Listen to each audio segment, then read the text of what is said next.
మించి ఎవరు సంపాదించకండి, దాంట్లో ప్రశాంతత లేదు. తినగలిగినంతనే సంపాదించండి. మీరు వదిలేసి పోతే తినేవాళ్ళు చాలా మంది ఉన్నారు, మీరు దానికి కష్టపడాల్సిన అవసరం లేదు. ఓకే, మీరు దానికి ఒళ్ళు మౌనం చేసుకొని వాళ్ళని మోసం చేసి వీళ్ళని మోసం చేసి వాళ్ళ దగ్గర లాక్కొచ్చి వీళ్ళ దగ్గర లాక్కొచ్చి ఆ పాపం అంతా మీరు చేస్తారు. తినేవాడు ఎవడో XYZ, ఆ పాపానికి భరించాల్సింది ఎవడు? మీరు. The punishment will be yours.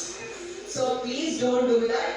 ఎంత మనము తృప్తిగా తినగలుగుతున్నాము, ఓకే నేను ఇవాళ రోజున ప్రశాంతంగా పడుకోగలిగాను, కడుపు నిండా తినగలిగాను, అంతే సంపాదించండి.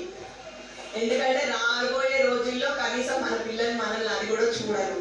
ఇది రాసి పెట్టుకోండి. వాళ్ళు ఏదో చూస్తారు మాకు చేస్తారు అని సంపాదించకండి, చేయకండి, చదివించండి, వదిలేయండి, సంపాదించుకోపోరాడండి. ఇది మాత్రమే చెప్పదలుచుకున్నాను. All the best for your future. ఇప్పటి వరకు ఇది లాస్ట్ అండ్ అండర్లైన్ పాయింట్. మీ మనసులో ఇంకా ఏమన్నా చెయ్యాలి అని అనిపించి చెయ్యలేనివి చేసేసేయండి. ఎందుకంటే ఏ రోజు ఎట్లుంటుందో తెలియదు ప్రస్తుతానికి.